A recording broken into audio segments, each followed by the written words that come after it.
Vamos orar, agradecendo a Deus pelo dia, agradecendo a Deus pela semana.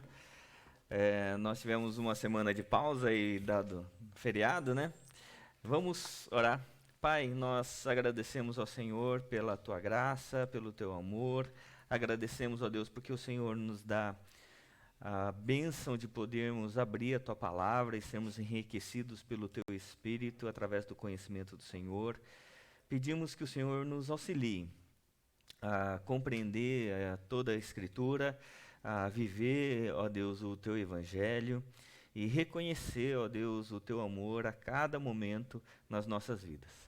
Em nome de Jesus, amém. Amém. A gente está sem um controlinho hoje, então a gente vou falando aí para o Kelvin e passando. Pode passar, Kelvin. O texto que a gente tem lido nesses 4 primeiros encontros, no início, sempre é esse texto. No princípio, criou Deus os céus e a terra era sem forma e vazia, havia trevas sobre a face do abismo, e o Espírito de Deus se movia sobre a face das águas. Então disse Deus, haja luz e houve luz.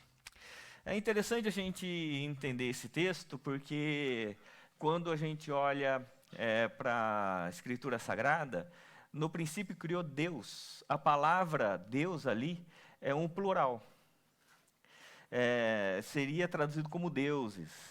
Então, nós já falamos nas aulas anteriores que os 3 primeiros versos revelam quem Deus é o Deus Trino, e isso mostra essa relação trinitária nessa palavra primeira, Deus. E também com a palavra criou, que é bará. Esse termo bará é um termo importante para a gente compreender, porque é uma criação chamada ex nihilo, né? Uma criação a partir do nada. É uma criação não de algo que já tenha, mas é uma criação a partir da palavra mesmo, né? A partir do nada. E quando Deus vai criar, vai dizer que a terra era sem forma e vazia. Pode passar aqui, ó. Pode passar. E sem forma é dohu e vazia vabohu, né? São 2 palavras em hebraico e que mostram que havia um caos, uma desordem. Então, hoje a gente vai considerar os dias da criação. Como é que foram os dias da criação? Com que propósito? E é importante a gente entender, o estudo de hoje revela primeiramente qual é o propósito da vida. Então, a Bíblia Sagrada, ela vai mostrar coisas essenciais no início e que ao longo do tempo ela vai desenvolvendo, ela vai tomando contornos, ela vai explicando. Então, no primeiro dia aqui, no primeiro capítulo de Gênesis, que vai falar os primeiros dias da criação, Deus vai mostrar a sua obra criadora e, mais do que mostrar a sua obra, mostrar por quê, para quem ele faz.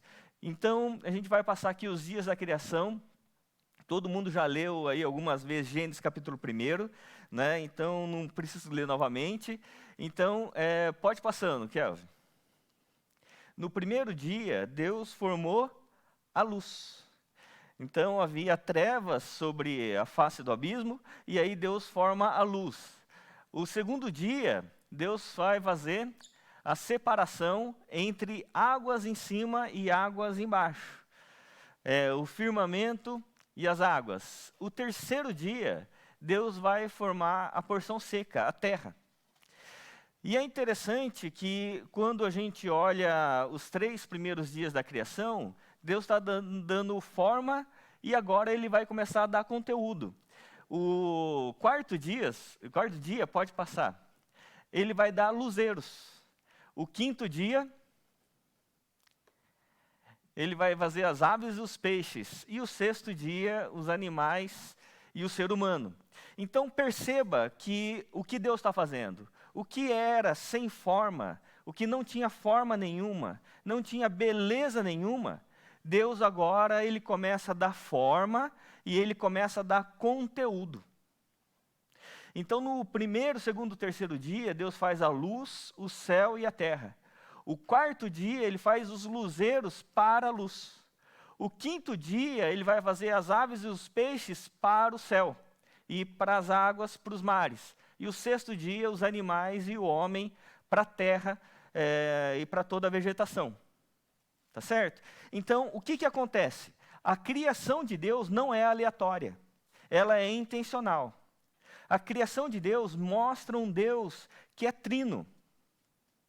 Um Deus que ele sempre passeia nas três pessoas da Trindade, e ele é uno, mas ao mesmo tempo ele é três.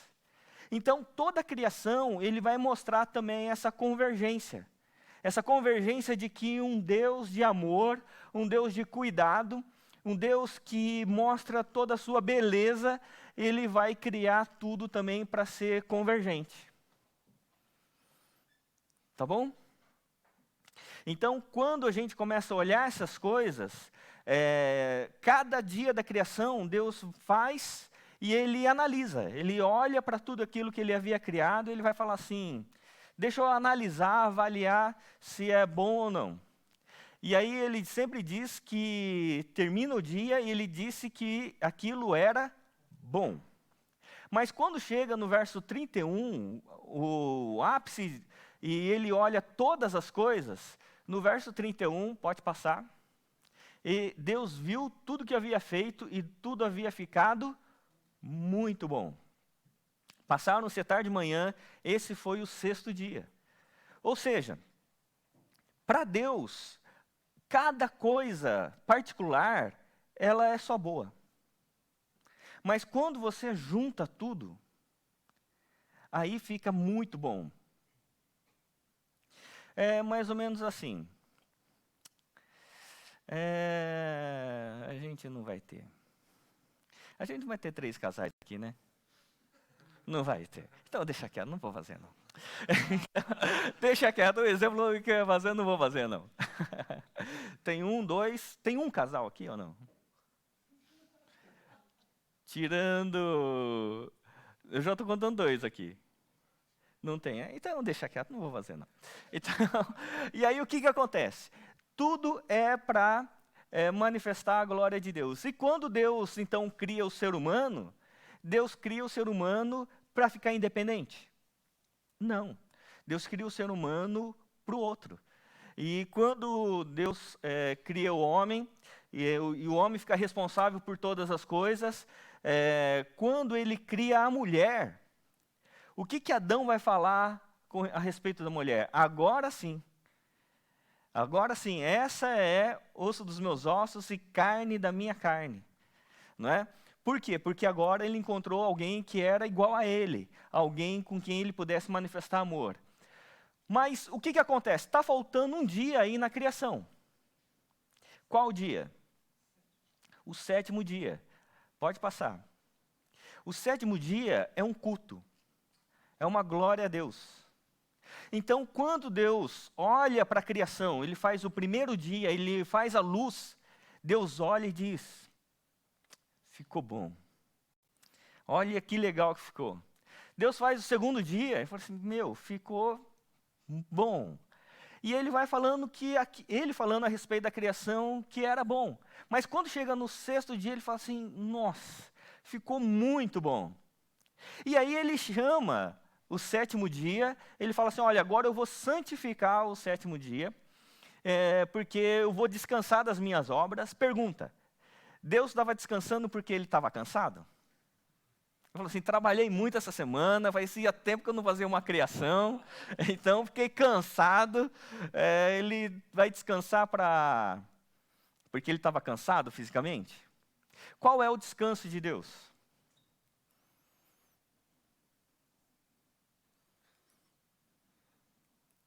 Qual é o descanso de Deus? Agora, nesse descanso de Deus, não é Deus quem vai fazer, agora é a criação.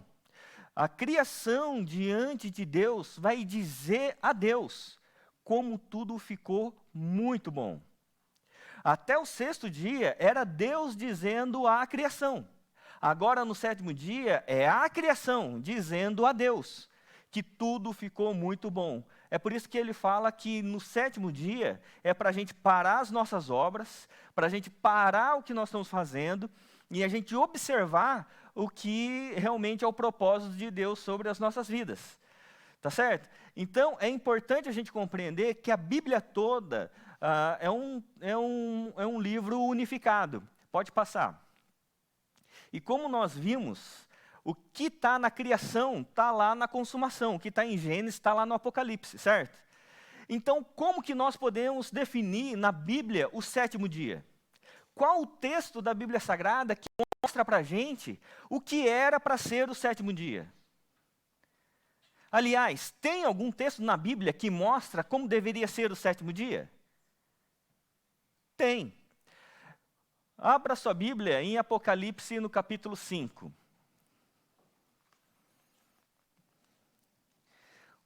O Apocalipse capítulo 5 vai mostrar como era o sétimo dia, como o sétimo dia deveria funcionar.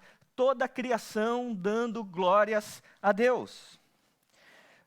Capítulo 5 de Apocalipse vai dizer assim: vi na mão direita daquele que estava sentado no trono um livro em forma de rolo, escrito por dentro e por fora e selado com 7 selos. Eu já li esse texto com os irmãos, lembram? Quem não estava aqui? Tem gente, então vou ler. Então, vi também um anjo forte que proclamava com voz forte: quem é digno de quebrar os selos e abrir o livro? Ora, nem no céu, nem sobre a terra, nem debaixo da terra, ninguém podia abrir o livro, nem mesmo olhar para ele. E eu chorava muito, porque ninguém foi achado digno de abrir o livro, nem mesmo de olhar para ele. Então um dos anciãos disse: não chore, eis que o leão da tribo de Judá, a raiz de Davi, venceu para quebrar os selos, os 7 selos e abrir o livro. Isso aqui está fazendo referência a Jesus, que vai abrir o livro.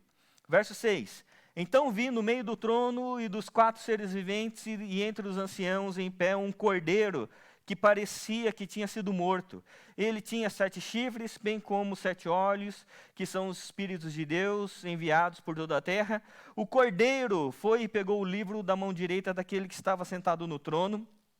E quando ele pegou o livro, os 4 seres viventes e os 24 anciãos se prostraram diante do cordeiro, tendo cada um deles uma harpa e taças de ouro cheias de incenso, que são as orações dos santos, e cantavam um cântico novo, dizendo: digno és de pegar o livro e de quebrar os selos, porque foste morto e com teu sangue quebraste para Deus os que procedem de toda a tribo, língua, povo e nação.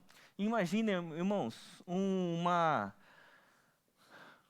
adoração de forma uníssona, numa só língua agora, porque a maldição que caiu sobre Babel foi revertida, e aí toda gente, todo povo, tribo, língua e nação, cantando a Deus, dizendo: para o nosso Deus constituíste reino e sacerdotes, e eles reinarão sobre a terra. E aí todo mundo cantando. Dá para imaginar isso acontecendo? A gente olhar aquele mar de gente adorando a Deus em uma só voz, numa só língua. Porque era isso que precisaria ter acontecido lá no sétimo dia, era isso que pela qual Deus criou o ser humano.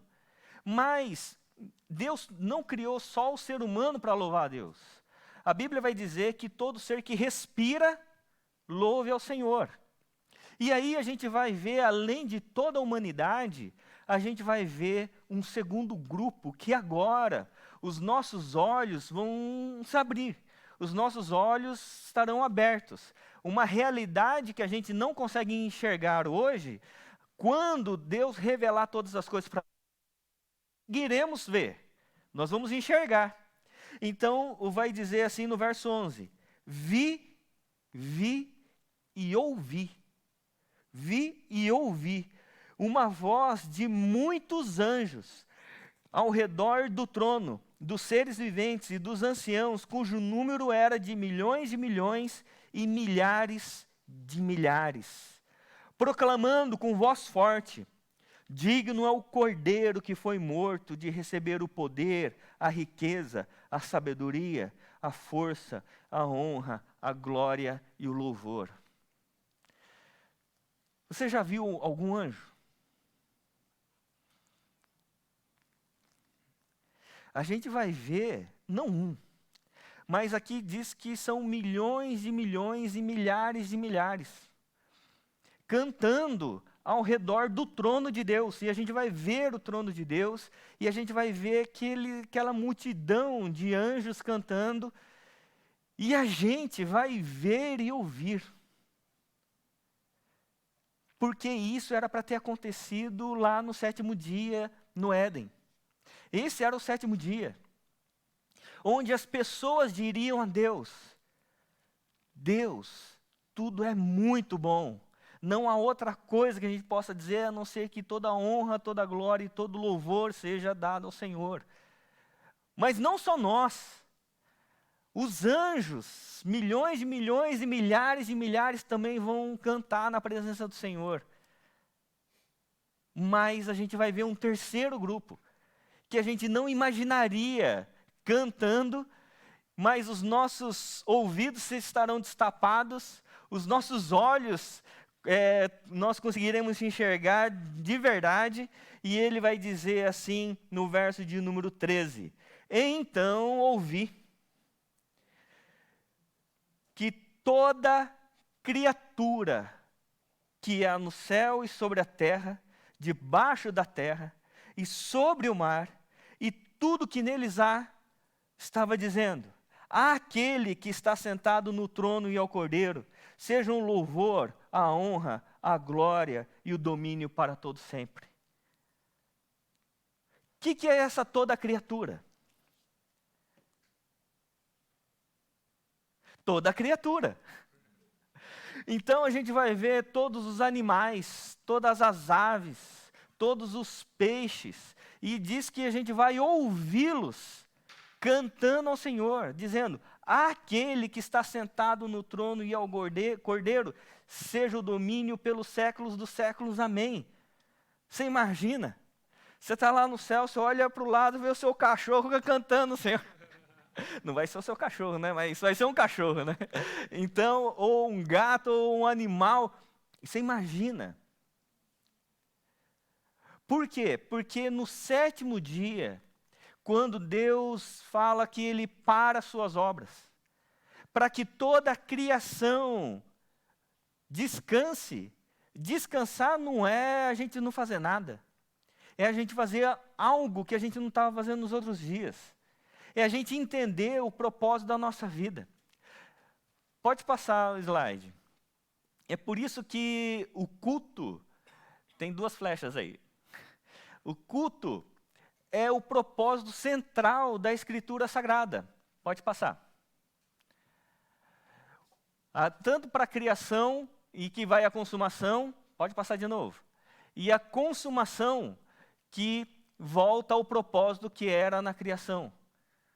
Então, o propósito da Bíblia Sagrada, toda a Bíblia, e o propósito da nossa vida, qual é? Culto.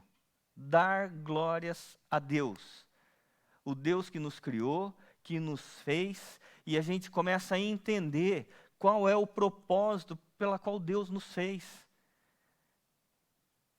É por isso que eu creio que Deus nos chama para viver o Evangelho e entender que a gente está num processo de adoração contínua. Por que você vem no culto de domingo? Porque os seus pais te trazem? Porque você quer ser um bom menino e uma boa menina diante de Deus? Porque você quer as bênçãos de Deus? Por que você vem no culto ao domingo? Por que você ora a Deus durante a semana? Dos propósitos de Deus em nos chamar cada domingo para estar aqui é a gente entender a obra que Deus está realizando no nosso meio. A obra que Deus está realizando na vida de cada um de nós. Nós somos uma comunidade cristã e é uma comunidade que nós conhecemos a todos pelo nome. Não é isso? Nós conhecemos a todos. E uma das vantagens de ser uma comunidade que todo mundo sabe o nome, é que a gente não sabe só o nome, a gente sabe os problemas, né? Alguns, né, Jonathan? Então, quando a gente olha para o Jonathan, ele é bom ou ele é ruim? Ele é ruim. Né? Isso é bom ou ruim, Jonathan? Ruim. Pouco ou muito ruim? Muito ruim. Muito ruim. Muito ruim. Né? Por que o Jonathan comparece diante de Deus sendo ele muito ruim? Porque a misericórdia de Deus se renova a cada manhã.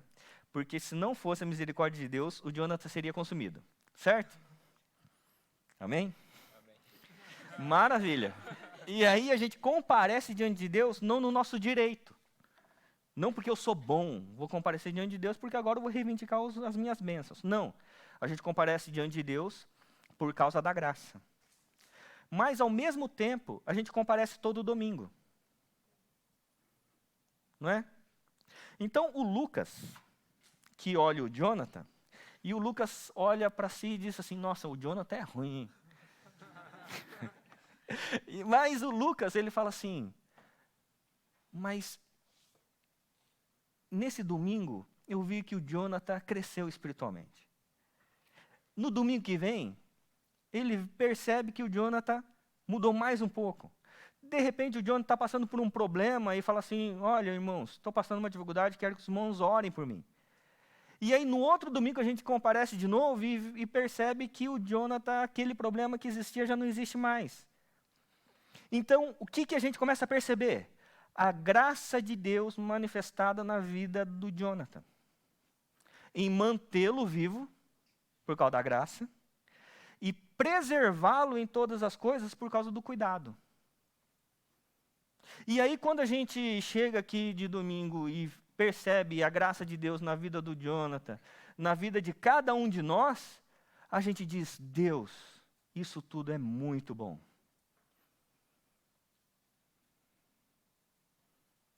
Percebe? É muito bom estar na tua presença. É muito bom saber que o Senhor cuida de nós. Então, quando a gente olha os dias da criação é Deus falando a criação. É muito bom. Mas no sétimo dia, é a criação dizendo para Deus, Deus, é muito bom ser seu filho. É muito bom saber que o Senhor cuida de mim. É muito bom saber que o Senhor me perdoa, por pior que eu seja, por pior que eu faça, o Senhor renovou a sua misericórdia sobre a minha vida, e eu posso comparecer diante do Senhor, porque o Senhor é bom, misericordioso, a sua graça foi renovada sobre a minha vida, e eu posso dizer, o Senhor é muito bom na minha vida. Amém? É para isso que a gente vem para o culto. Não é verdade? Não é para isso mesmo que você vem? Sim ou não? Sim, lógico. Lógico que é. Então, o que acontece? Quando a gente começa a compreender, a gente sobe as escadas para vir ao culto, e a gente senta e tem uns momentos que antecedem o culto mesmo, que é o momento da gente refletir, não é um momento para a gente falar assim, deixa eu ligar o meu Wi-Fi com Deus. Aliás, hoje o Wi-Fi não está funcionando, né? Mas, então, vou ligar o meu Wi-Fi para estar ligado com Deus. Não, não é isso. Porque Deus está sempre com a gente. A gente para um momento para dizer, Deus, essa semana, eu não mereceria estar aqui. Mas o Senhor renovou seu amor sobre a minha vida. Deus, essa semana passei um monte de dificuldade. Comecei a semana com um peso sobre a minha vida, achando que eu não ia dar conta de resolver os problemas nessa semana. Mas estou chegando hoje na tua presença e o Senhor cuidou de mim. Deus, a gente estava orando por uma pessoa que estava enferma. E Deus, o Senhor tem cuidado. Então, Deus, muito obrigado. Deus, eu estava orando por uma questão e não aconteceu do jeito que eu queria. Eu fiquei nervoso, eu fiquei triste, fiquei chateado. Mas Deus, o Senhor é muito mais sábio do que eu, o Senhor sabe o que está fazendo. E aí a gente começa a cultuar a Deus. Não é assim? Então, é importante isso, irmãos. Pode passar. Por isso que no verso 26 do capítulo 1, quando Deus vai criar o ser humano, ele vai dizer assim, então disse Deus, façamos. Deus estava com quem? Porque ele não disse, eu vou fazer, né? Eu farei. Deus, façamos. Deus está lá com quem? Com ele mesmo, né? Está com a Trindade ali, né? Deus está na relação trinitária. Na teologia clássica tem um termo que eu gosto muito, que chama pericorese. O que é esse termo? É um termo usado para a Trindade como se fosse uma dança. Sabe em acampamento que a gente faz dança de roda? Vocês não sabem, é antiga, é nossa, né? Quando tinha dança de roda, vocês já fizeram dança de roda, não? Nunca fizeram? Eu também não, é mais da época da Viviane, né? É dos mais experientes lá. Então, o que acontece era uma dança comunitária. E o termo pericorese é isso. É uma dança, a atividade criacional é como se a Trindade estivesse numa dança contínua. Então ele vai dizer assim, então disse Deus, façamos o homem à nossa imagem conforme a nossa semelhança. Domine ele sobre os peixes do mar, sobre as aves do céu, sobre os animais grandes de toda a terra e sobre todos os pequenos animais que se movem rente ao chão. Criou Deus o homem à sua imagem, a imagem de Deus o criou, homem e mulher os criou. Deus os abençoou e lhes disse, sejam férteis e multipliquem-se, encham e subjuguem a terra, dominem sobre os peixes do mar, sobre as aves do céu e sobre todos os animais que se movem pela terra. Esse texto vai ser muito importante em toda a teologia daqui para frente, em tudo que a gente for conversar, esse texto a gente precisa estar na memória. Porque esse texto aqui mostra o propósito do ser humano como que ele glorifica a Deus. Se a nossa vida é um culto, é uma glória a Deus, a gente sempre tem que glorificar a Deus sobre todas as coisas. Então, como que a gente glorifica a Deus? Esse texto ele vai mostrar duas coisas importantes para nós. Quais são os nossos ofícios e os nossos mandatos? Quem nós somos e o que nós precisamos fazer? Para deixar mais claro, quero mostrar um gráfico. Pode passar. Pode passar. Isso. Mais um. Os ofícios é o que nós somos. O que nós somos? Rei, profeta e sacerdote. Todos nós. O que nós precisamos fazer? Quais são os mandatos de Deus sobre as nossas vidas? Mandatos com relação à espiritualidade, à nossa sociabilidade e à nossa cultura. Vou explicar. Bom, quando Deus fala ali no texto de Gênesis 1, 26 a 28, que nós fomos criados à imagem e semelhança de Deus, e imagem e semelhança de Deus tem a ver com o seu aspecto físico ou com o seu aspecto de essência? Essência. Né? Porque se fosse com aspecto físico, a gente vai orar a Deus, assim, Deus, e a gente olharia um ser humano. Deus passou bastante tempo, então ele era um senhor barbudo, de cabeça branca e barba branca. Né? Então a gente faz aí uma imagem de Deus conforme a nossa semelhança. É por isso que Blaise Pascal, um matemático, ele vai dizer, uma frase que eu sempre gostei muito, ele vai dizer assim, Deus fez o homem à sua imagem e o homem em retribuição fez Deus à sua. Entendeu? Então, tá bom. Então, a gente faz uma imagem de Deus conforme a gente. Mas o que Deus, quando ele fala que nós fomos criados à imagem e semelhança de Deus, ele está falando com relação à essência. Então Deus, ele tem realeza. É por isso que ele dá realeza para o homem. Ele vai dizer, domine sobre toda a terra. Você vai ter governo sobre a terra. A gente exerce domínio e governo, autoridade e todas as coisas. Por quê? Porque nós temos, da parte de Deus, realeza. Nós também temos o aspecto profético. O profeta é aquele que fala a criação em nome de Deus. Então, quando Deus cria o homem, Adão, Deus fala assim, olha, Adão, agora você vai dar nome aos animais.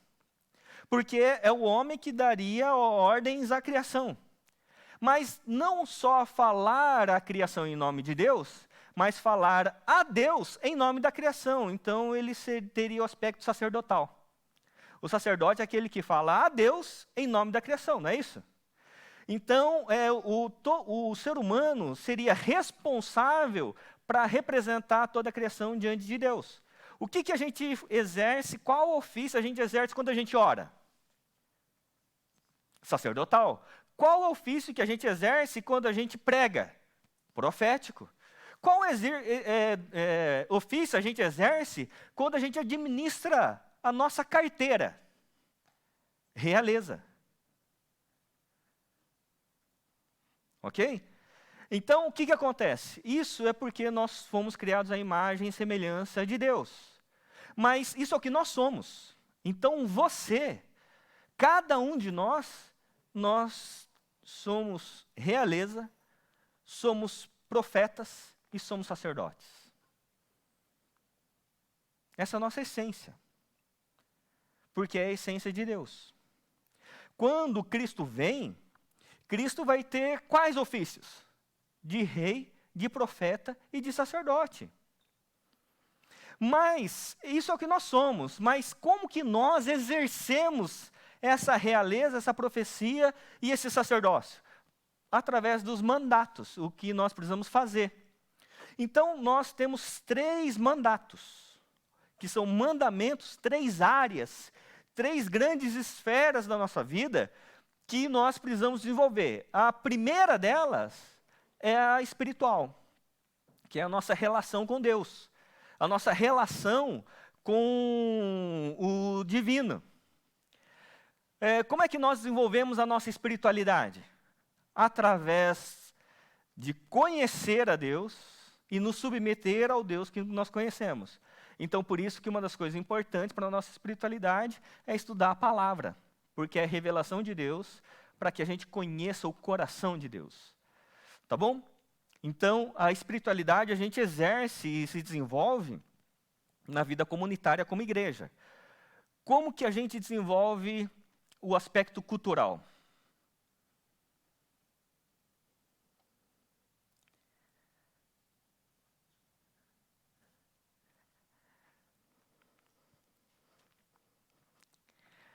Como? Através do trabalho e do estudo. Então, trabalho e estudo é um mandamento de Deus, que não era uma maldição, era um privilégio. Trabalhar para Deus. Quando ele fala domine sobre as aves do céu, sobre os peixes do mar, sobre toda a terra, isso era trabalho. Então Deus nos criou todos nós para trabalhar, para sermos produtivos, para pegarmos toda a terra. É como se Deus criasse todas as coisas, ele desse assim a tabela periódica para o ser humano e dissesse assim, olha, agora está aqui, os elementos estão aqui. Agora você vai ser responsável de desenvolver o raciocínio, desenvolver o conhecimento, você organizar os elementos para que, à medida que a humanidade cresça e se desenvolva, ela cresça de forma justa, de forma equânime, de forma harmoniosa. Então, quando nós somos chamados para estudar, aquele que é um cristão que está glorificando a Deus, ele estuda muito. ele trabalha e trabalha muito. Porque nenhum de nós deve almejar somente trabalhar no que gosta. Mas a gente deve ser um tipo de gente que gosta de trabalhar. Posso ouvir um amém? Não ouvi. Porque trabalho faz parte da criação. Deus falou assim, olha, agora domine, desenvolva. A sociedade está aí. O aspecto cultural faz parte da nossa vida para a glória de Deus. É por isso que não cabe uma espiritualidade de alguém que fala assim, não, agora eu vou servir a Deus. Vou parar de estudar. Vou ficar na igreja e vou só orar. Certa vez, um sapateiro foi conversar com João Calvino e perguntou assim, Calvino, eu me converti. Calvino falou assim, é mesmo? É. E agora eu quero servir o Senhor. O que eu preciso fazer para servir o Senhor? E aí Calvino disse assim, olha, agora você faça os melhores sapatos com os preços mais justos para toda a população de Genebra. Trabalha naquilo que Deus te chamou. Porque naquilo que Deus te chamou, no aspecto cultural, você é um sacerdote, você é um rei, você é um profeta. Amém? E o aspecto social, ele vai dizer assim, ó, agora você cresça e se multiplique. Você desenvolva a família. Você desenvolva relacionamentos. Então, quando a gente olha para essa relação que Deus nos coloca, do aspecto social, cultural e espiritual, mostra a nossa relação, de fato, com Deus, que deve ter esses três elementos. Imagina uma pessoa, não sei se você conhece uma pessoa, que tem uma vida com Deus, assim, ele vai na igreja todo domingo, ele cuida bem da sua família, mas, de repente, essa pessoa não gosta de trabalhar. Ele vai trabalhar mais ou menos. Ele vai ser feliz? Não, porque vai estar com a vida desequilibrada, vai faltar uma perna na vida dele. Né? Ele vai conhecer a Bíblia, ele vai se dar bem com as pessoas, mas não vai ser produtivo como deveria para a sociedade. Não é só questão de ganhar dinheiro, é questão de ser produtivo. Agora, você imagina uma outra pessoa, que é muito produtivo. Cara, assim, ele é empenhado, ele trabalha bastante, ele se dá bem com as pessoas, mas não quer saber de Deus. Ele vai ser pleno? Não. Porque vai faltar sempre ele vai ficar manco. Vai faltar algo na vida dele. Ou uma pessoa que vem à igreja, trabalha bastante, mas é chato. Já conheceu alguém chato? Você pode dizer, eu? Não. Ou tem que ser outra. Mas não gosta de relacionar com ninguém. Ele vai ser pleno? Não. Porque vai ser sempre manco. Então, quando a Bíblia fala em sermos íntegros, é sermos inteiros. Na nossa relação com Deus, na nossa relação com o próximo e na nossa relação com a criação. Amém? Então, por quê? Porque nós somos imagem e semelhança de Deus. Somos reis, profetas e sacerdotes. O que você é na sua escola? Rei e rainha.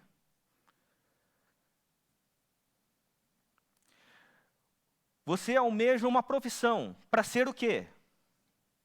Um servo ou um rei? Para ser cabeça ou para ser cauda?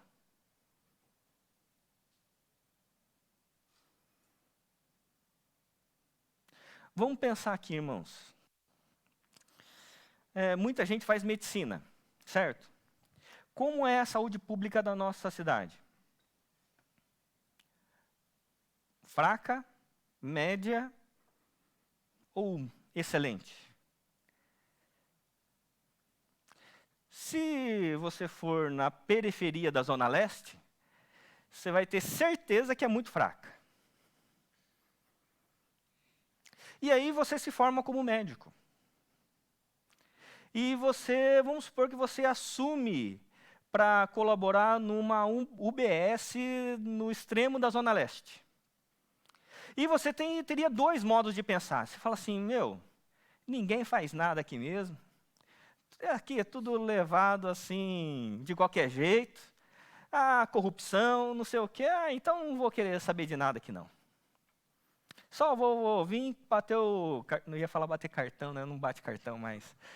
eu vou passar o meu dedo lá, minha digital e tá bom. Vou fazer minha parte, ganhar meu dinheiro, ir para a igreja, domingo e tá tudo certo. Você é rei desse jeito? Não, você é só servo.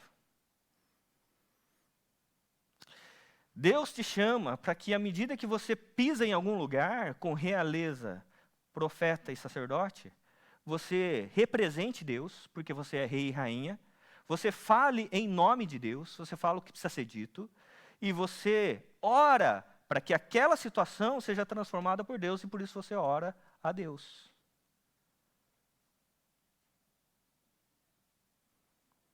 Entendeu, irmãos? Amém? E aí o reino de Deus se manifesta naquele lugar, porque você é sal da terra e luz nesse mundo. E o sal só salga fora do saleiro. Como diz as camisetas aí, né? O sal só salga fora do saleiro. Dentro do saleiro, a gente tudo junto aqui, a gente é um monte de sal salgando o outro. Né? Então, apesar que agora nem pode aproximar muito, né, irmãos? Mas a gente tem que salgar fora do saleiro. Ok? Pode passar. Então, o que eu faço com isso? 3 coisas. Primeiro, objetive sempre a glória de Deus em toda esfera que for vocacionado. Nós cremos no sacerdócio universal dos crentes. É uma teologia quase clássica, né? Mas que é um dos pontos fundamentais da fé cristã. É entender que todos nós somos sacerdotes.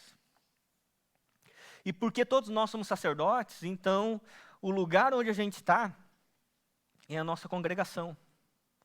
Por exemplo, qual o tamanho da nossa igreja? Aqui, hoje.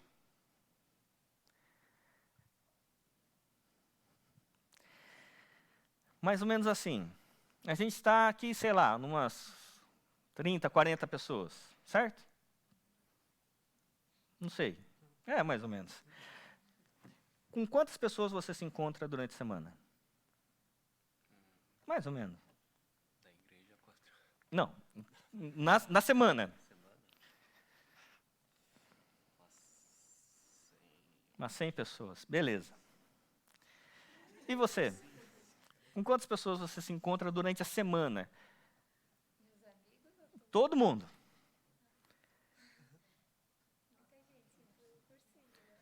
Quantas pessoas, mais ou menos? Umas 1000 pessoas, maravilha. Quantas pessoas você se encontra durante a semana, Rontal? O quê? De trombar? Não, encontra. Todo mundo. Pra encontrar Você encontra durante a semana, mais ou menos. Umas 10. Pode ser. É mais do que isso, né? Mas encontrar é ter alguma relação ou é encontrar... Ver, cumprimentar. Ah, tá. Então acho que umas 10. Beleza. Vamos supor. Então, é mais ou menos assim. Qual o tamanho da nossa igreja? A pergunta é, nós somos uma igreja de ovelhas ou de pastores?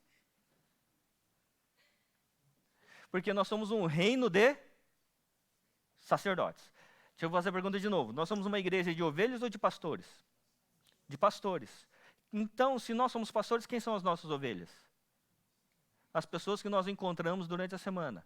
Qual é o tamanho da nossa igreja hoje, agora? Vamos supor que seja 40 pessoas aqui.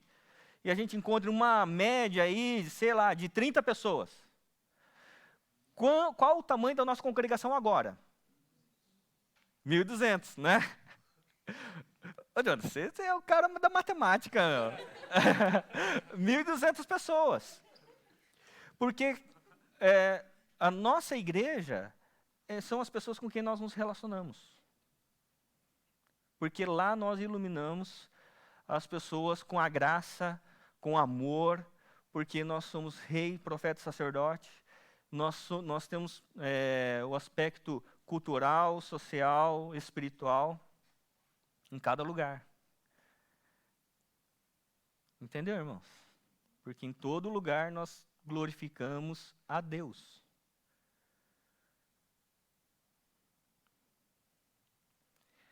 E quando a gente glorifica lá fora, o que a gente vem fazer aqui dentro?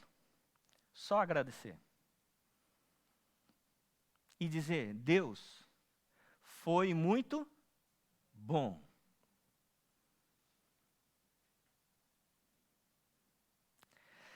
É por isso que Romanos 11:36 vai dizer assim, porque dele, por meio dele e para ele são todas as coisas, a ele, pois, a glória eternamente. Amém. 2. Estude para viver com excelência os mandatos da criação, pois fomos chamados para trabalhar. Né? A gente não trabalha no que gosta, a gente gosta de trabalhar. Então, grava isso, irmãos. Porque tem muita gente que quer trabalhar no que gosta e nunca trabalha. Nunca acha o que fazer porque não gosta de trabalhar. Né? Então,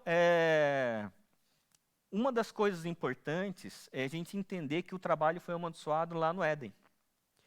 Quando Deus vai falar ao homem, uma das coisas que Deus fala é assim, olha, agora você vai tirar o sustento com o suor do seu rosto. O que significava?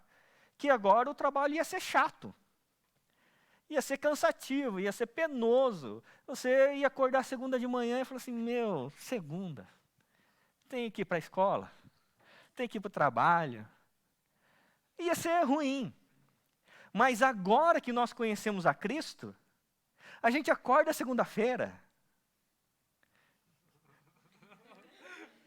Não é mesmo? É uma luta. Continua uma luta. Mas agora a gente tem consciência que a gente está saindo segunda-feira para a nossa missão. Porque, irmãos, presta atenção nisso. Quem trabalha só pelo dinheiro prostitui os dons de Deus.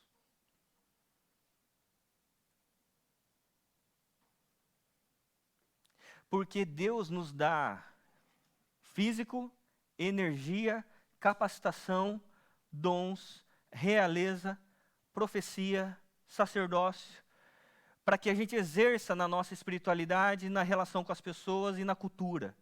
Se a gente pega toda essa graça de Deus e só troca por dinheiro, a Bíblia vai chamar isso aqui de prostituição.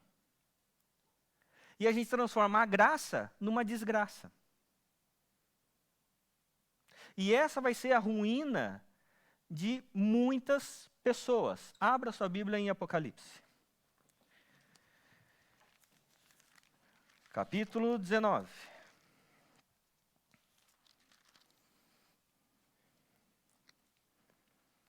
(18), melhor dizendo.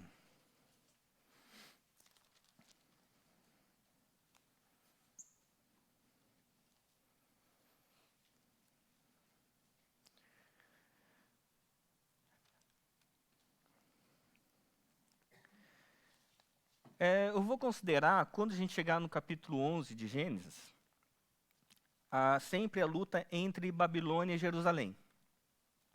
Ao longo de toda a Bíblia, Babilônia e Jerusalém eles vão brigar até chegar aqui no capítulo 18. Mas a questão que eu quero abordar aqui é que a Babilônia, aqui no capítulo 18, é um modo de vida. É um estilo de vida. De pessoas que usaram os dons de Deus apenas para benefício próprio. Então, vai dizer assim: depois dessas coisas, vi descer do céu outro anjo que tinha grande autoridade, e a terra se iluminou com a sua glória. Então exclamou com potente voz, dizendo: caiu, caiu a grande Babilônia.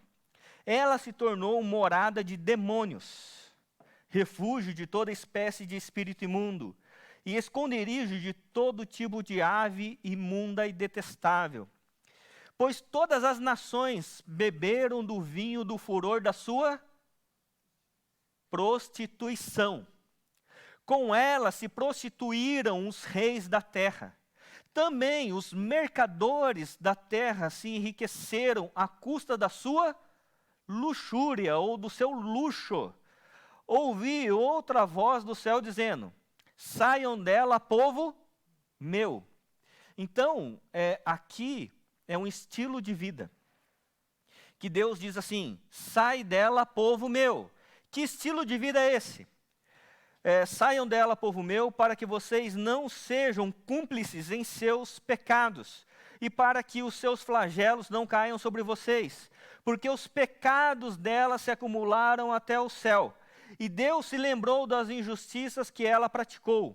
Retribuam-lhe como também ela retribuiu, porque paguem-lhe em dobro segundo as suas obras, e no cálice em que ela misturou bebidas, misturem dobrado para ela. O quanto a si mesma glorificou e viveu em luxúria, ou luxo excessivo, deem a ela em igual medida tormento e pranto, porque ela pensa assim: estou sentada como rainha, não sou viúva, nunca saberei o que é pranto. Por isso, em um só dia sobrevirão os seus flagelos, morte, pranto e fome, e será queimada no fogo. Porque poderoso é o Senhor, Deus que a julga. Os reis da terra, que com ela se prostituíram e viveram em luxúria, vão chorar e se lamentar por causa dela.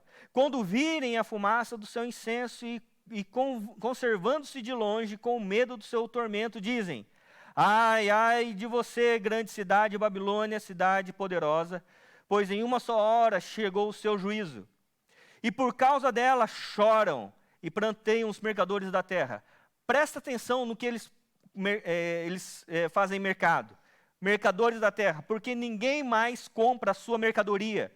Mercadoria de ouro, de prata, de pedras preciosas, de pérola, de linho finíssimo, de púrpura, de seda, de escarlate, toda espécie de madeira, odorífera, todo gênero de objeto de marfim, toda qualidade de móvel de madeira cara, de bronze, de ferro, de mármore, de canela, de cheiro, especiarias, incensos, perfumes, mirra, vinho, azeite, boa farinha, trigo, gado e ovelhas, e de cavalos, de carruagens, de escravos e até almas humanas. Então, quando você negocia os dons que Deus deu só para ganhar dinheiro, só para ter coisas, você precisa perguntar: o que você está mercadejando, fazendo negócios? Porque se você usa todos os dons de Deus só pelo dinheiro, e quando você quer ganhar dinheiro, é porque você quer glorificar a si mesmo, então você deixa de glorificar a Deus. E nessa ânsia de ganhar dinheiro, muitos fizeram mercado, comércio com muitas coisas, inclusive com almas humanas. E o nosso país, o Brasil, nos seus primeiros 300 anos, pelo menos, ele cresceu à custa de almas humanas, de escravos. A América do Norte, da mesma forma. Hoje, a escravidão é outra, mas continua sendo uma escravidão. Continua sendo. Então, é por isso que a Bíblia tem que fazer a gente pensar. Ser homens e mulheres inteligentes, para saber que aquilo que a gente empenha de energia e de talento e de dons está glorificando a Deus. E não só fazendo comércio. Tá bom? E por fim, 3.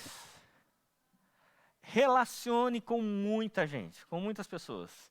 Mais do que 10, viu, Rontal? Tem que ser mais que 10 na semana. Porque dá uma só, um pouquinho por semana, por dia, né? Tem que ser com muitas pessoas. Para refletir os ofícios da criação. Quem nós somos? Pois fomos chamados para testemunhar.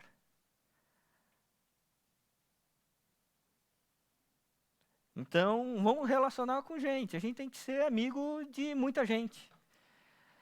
Né? Onde? Em todo lugar. Onde as pessoas estiverem precisando.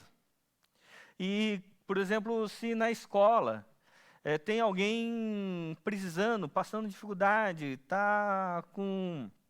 Você vê que a pessoa está triste. Cola lá, pergunta. Se dispõe a ouvir. Não é? Porque é assim que a gente testemunha da graça e do amor de Deus. Certo, irmãos? Então, qual é o objetivo da criação? A glória de Deus. Qual deve ser o objetivo da nossa vida? A glória de Deus. Tudo tem que ser para a glória de Deus. Ok?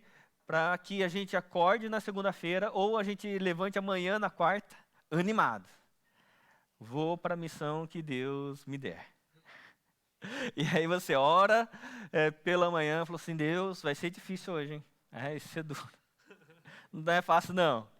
Mas Deus, eu sei que o Senhor está comigo. E quando passar a semana, uma semana você fala assim, nossa, essa semana tem prova, tem isso, tem aquilo, tem um monte de coisa para fazer. E você chegar aqui domingo, subir nessas escadas, você pense, uau, a semana passou. Sente. Eu falo assim, muito obrigado, Deus.